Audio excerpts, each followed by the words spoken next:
Welcome to the Menopause Queen.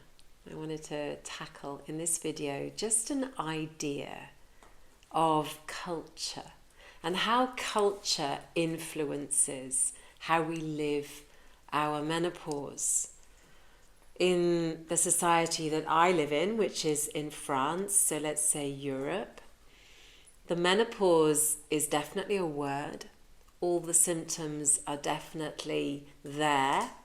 Some of them are recognized. All of them seem to have words that go with them. It's sometimes considered medical. It's often considered a problem. And I wanted to just give you this little idea that in certain cultures in the world, particularly in Asia, particularly, for example, in Mayan culture and in China, Japan, other Asian cultures, the menopause doesn't kind of get recognized. Not because the women are not there and don't go through the phases of life, but the culture doesn't make a big thing of it.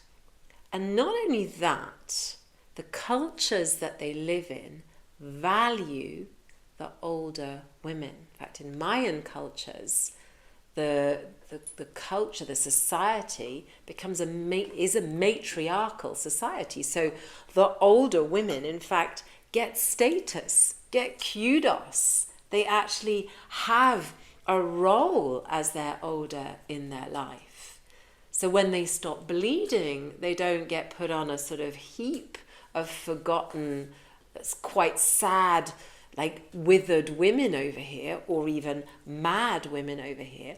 They actually get celebrated. They actually get honored. Their wisdom and their age is actually the juicy part of the society. And because of this, because of the cultural influence, the word menopause doesn't actually exist in some of those societies and cultures, because it just doesn't happen. They don't go through the shifts that we seem to go through a lot in our Western cultures. So what if the menopause could be affected by the culture that we live in? What if the menopause can be affected by the attitude that we have towards it? Now, as I have done with many of the chapters of my life, entered into the menopause without a lot of misconceptions or conceptions, without a lot of pre-held ideas. I was kind of quite naive, and I was very much let's suck it and see. Let's fly by the seat of my pants and see what happens. I did have a very strong feeling that I didn't want to use HRT, and I didn't want to take on board any chemicals. Now, that was for a couple of reasons. One, we were going through the whole COVID time, and I really didn't want to get into any form of medical loop. I wanted to really live as healthily and as naturally as I possibly could. I spent a heck of a lot of time in nature, in my garden. I spent a lot of time meditating, practicing yoga, reading, creating projects, etc. So I suppose I tackled it from that side of things. The other thing that was really important to me, and I read a lot of books at that time. I even joined a group of women in Sharon Blackie's Haggitude program. I wanted to feel the transition. Now, I'm also going to caveat this with, I didn't have a lot of symptoms. I didn't have hot flushes. I had slightly itchy skin, but I put that down to, I live in the mountains and my skin kind of gets a bit dry and itchy. I did have a lot of anger, and I did have a lot of kind of ups and downs of emotions. And I absolutely put that down towards the menopause, but I didn't blame it. I actually wanted to embrace it. I wanted to express it. I wanted to put it out there. I wanted to get it out because I really felt that it wasn't just coming from me. It was coming from centuries of women who had gone before me, who were going, please, Charlotte, scream this out to the mountains. We need this voice to be heard, or at least to be released. But I really wanted to feel the transition. It felt like a transformation from what I was to what I was becoming.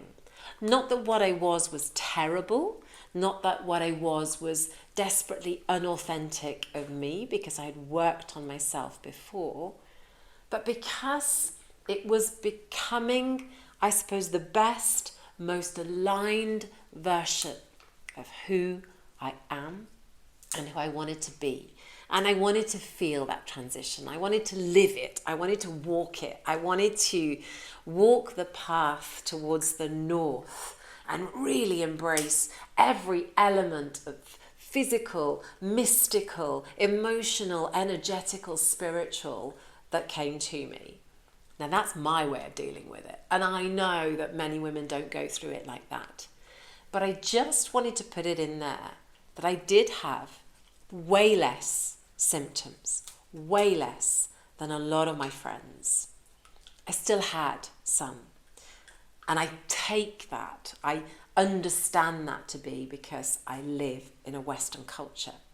And the menopause has that energetic, that heaviness, that influence on us all as women in the Western world, in Europe.